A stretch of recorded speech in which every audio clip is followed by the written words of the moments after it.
Hi everyone! Welcome back to our channel. For today's video nga ay tayo ay magluluto ng ginataang pagi. Ang una natin gagawin ay lilinisan natin ang pagi. So kailangan natin ay ilagyan to ng maraming asin at i-rub nating mabuti. Meron kasi siyang texture na madulas. Yun yung para nagbibigay sa kanya ng amoy ng lansa.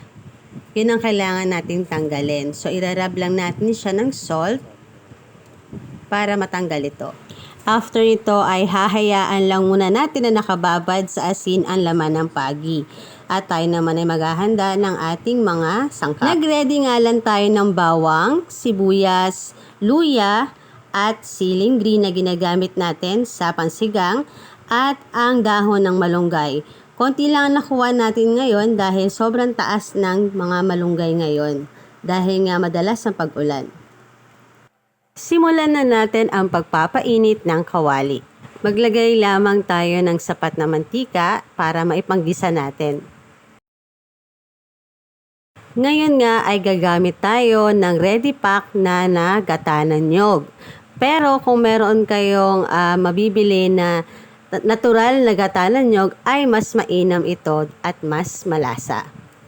Ngayon nga ay mainit na ang ating mantika sa kawali. Kaya ang uunahin natin ay ang luya. Gigisahin lang natin ito hanggang mag golden brown siya. At kung okay na ang ating mga luya, pwede na nating idagdag ang ating mga bawang. Then, isunod na rin natin ang ating sibuyas, kasabay na rin ng paglagay natin ng sili. Hihinaan lang muna natin itong apoy dahil i-ready na natin ang laman ng pagi. Ngayon nga ay aanlawan nating mabuti ang ating pagi na binabad natin kanina at nirab natin sa asin. Dahil kapag ito ay hindi natin naanlawang mabuti, ay sobrang alat nito. Kaya tatansyahin natin ang paglagay ng asin mamaya sa ating pagluluto. At pag ready na nga, pwede na natin ito ilagay sa ating ginigisa. Na-try mo na bang kumain o magluto ng pagi o stingray? Kung meron kang alam na recipe na pwedeng gawin gamit ang karne ng pagi, pakishare naman sa ating comment section. Nang masubukan natin gawin at ma-share din natin sa iba. At pag nailagay na nga natin lahat, ay hahaluin natin ito ngayon para lahat ay malagyan ng aroma o ng mga spices. Para hindi din masunog ang ilalim. Haluin lang natin muna. Siguro mga 3 minutes na paghahalo bago natin takpan ang ating niluluto. Medium heat lang po ito, medium fire.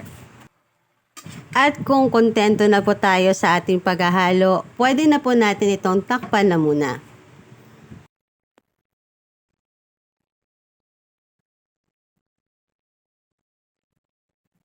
At ito na nga po, kumulo na po siya. Ito po yung unang kulo niya.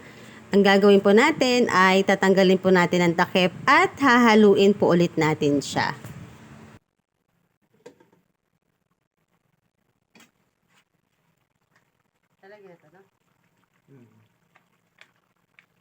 Bago po natin ibuhos ang ating gata.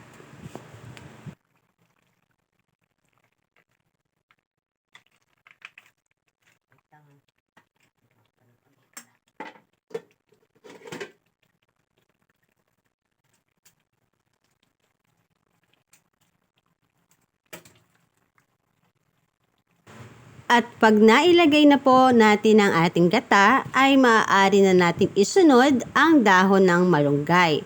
Mas marami po sana ang dahon ng malunggay ay mas masarap. Aantayin nga lang po natin ang mga 30 to 45 minutes. At pag ready na ay pwede natin patayin ang ating kalan.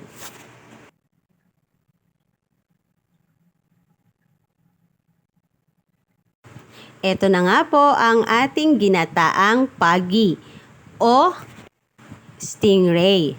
So ayan, nakita nyo guys, halos wala na kayong makitang sabaw dahil talagang pinatuyuan po natin ang ating ginataan ngayon.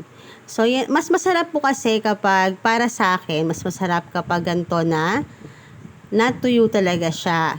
At mamanti-mantika na yung makikita natin. Naghalo na yung mantika ng laman ng pagi at yung mantika ng gata ng niyog. Sana ay nagustuhan ninyo ang video natin ngayon. Don't forget to like, comment, and subscribe to our YouTube channel para mas marami pa tayong masarap na recipe may share. Thank you for watching. Bye!